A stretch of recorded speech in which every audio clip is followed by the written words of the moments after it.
ग्राम धर्मपुर के एक महिला किसान ने निजी नलकूप के ट्रांसफार्मर एवं विद्युत लाइन के स्थानांतरण की मांग करते हुए आरोप लगाया है कि स्थानांतरण के नाम पर उनसे 75,000 की रिश्वत मांगी गई है। किसान का कहना है कि वर्तमान ट्रांसफार्मर खेत में होने और लाइन अन्य किसानों के खेतों से गुजरने के कारण खराबी आने पर मरम्मत कार्य नहीं हो पाता है, जिससे सिंचाई बाधित हो रही है। फसल का नुकसान होता है। किसान ने जिला प्रशासन से मामले की जांच कर दोषियों पर कार्रवाई ट्रांसफार्मर को कमलेशपाल के नलकूप के पास स्थानांतरित कराने की मांग की। रिश्वत मांगने के आरोप की स्वतंत्र पुष्टि नहीं। नमस्कार, मेरा नाम अशोक कुमार। इस समय आप देख रहे हैं एबीपी न्यूज जिला हरदोई से। इस समय मौजूद है जिला हरदोई की तहसील शाहाबाद, जहां पर योगी जी का कहना है कि किसानों के लिए हमेशा हित की बात करते हैं। आज वही हित की बात को हम देखते हुए बात करते हैं कि एक किसान इतना पीड़ित है जिसने आज से 2 साल पूर्व में अपना समर कराया था। उस समर को विद्युत वहाँ पर कुछ दबाव आने के बाद में विद्युत विभाग ने वहाँ से खंभे उखड़वाकर 7-8 खंभे दूसरी जगह गड़वाकर और दूसरे खेत में शिफ्ट करा दिया। वहाँ पे जो आसे-पासे खेती किसान लोग करते हैं, वो भी किसान बहुत परेशान हैं। उनकी शाखाएँ सूख जाती हैं, उन्हें किसानों को नुकसान हो रहा है। इसके लिए वो किसान काफ़ी दौड़ रहा है। हम देखते हैं समस्या का, उसी से बात करते हैं, क्या उसकी समस्याएँ हैं। जी, आपका नाम? आगे बढ़िए। नाम है मेरा सर अंकुर। क्या आपकी समस्याएँ हैं? समस्या सर ये है कि मेरा ट्रांसफार्मर खेत में लगा हुआ था।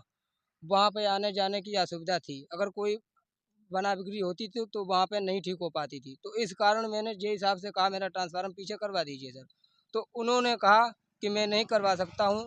जे एक्शन साहब को रिपोर्ट दो और जिला अधिकारी को रिपोर्ट दी, तो उसके ज़रिए जे साहब ने ट्रांसफार्मर मेरा पीछे रखवाया और उसके बाद जे साहब ने खुद कहा कि आपने ट्रांसफार्मर एक स्थान से दूसरे स्थान पर रख लिया है, इस वजह से आपकी लाइन काट दी गई है। और जे साहब ने खुद पैसे लेके ये काम कराया था, जबकि अब मुझे थाने में भी कितने रुपए लिए थे? 75,000 रुपये लिए थे जे साहब उसका ने। कुछ सबूत है तुम्हारे पास? सबूत है मेरे, जो मैंने कई लोगों के सामने दिए थे, वो लोग हैं मौजूद यहाँ पे। यहाँ देखिए विद्युत विभाग ने 75,000 रुपए लेकर और वहां से लाइन वो खंभे दिख रहे हैं 1 2 3 4 तीसरे चौथे नंबर पे खंभा जो दिख रहा है वहां से शिफ्ट करा के और इस साइड में खंभे करा दिए, यहाँ पे शिफ्ट कर दिया गया है। अब देखते हैं हम यहाँ पे शिफ्ट करने के बाद में अब देखते हैं कि जी मुख्यमंत्री के पास गए, वहां से मुख्यमंत्री ने आदेश भी कर दिया कि इस पर उचित कार्रवाई की जाए।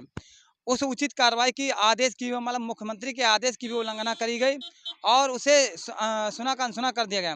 हम देखते हैं कि पुलिस प्रशासन ने सताकर और विद्युत विभाग की मिलीभगत से उन्हें कई बार थाने में भी अंदर रखा गया। क्या ऐसा आपके साथ हुआ है? ऐसा ही हुआ है सर, यहाँ के प्रधान के दबाव में और अन्य लोगों के दबाव में। मैं गरीब हूँ, मेरे पिताजी भी नहीं है, इसलिए मेरे साथ ये सब हो रहा है। इसके पिताजी भी जब नहीं है किसान के, और उसके बाद में किसान की काफ़ी खेती यहाँ पर हैं जो सिंचाई के प्रति पड़ी हुई हैं और जो सूखा से ग्रसित हो रहे हैं। किसानों को भी नुकसान है।